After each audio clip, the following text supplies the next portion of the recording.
আসসালামু আলাইকুম। আপনারা সবাই কেমন আছেন? আজকে আমরা সুজন মামার গ্রামের বাড়িতে বেড়াতে যাচ্ছি। আপনারা আমাদের সাথে থাকুন। সকালবেলা রেডি হয়ে সবাই বের হলাম গ্রামের প্রাকৃতিক সৌন্দর্য উপভোগ করতে।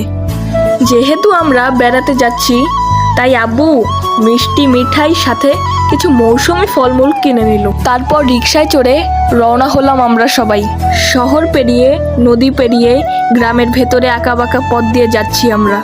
অবশেষে পৌঁছালাম সুজন মামার কাছে। মামা আমাদের রিসিভ করলেন এবং পরীকে কোলে নিয়ে বাড়ির দিকে চললেন। আমরা সবাই গিয়ে প্রথমে মামার ঘরটাই দখল করলাম।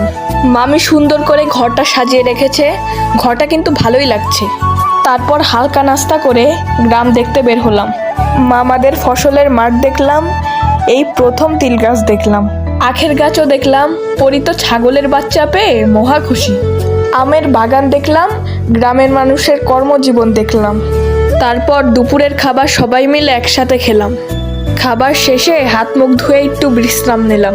বিকেলে একটু বেড়াতে যাব, এমন বৃষ্টি শুরু হলো, সেই বৃষ্টি আর থামে না।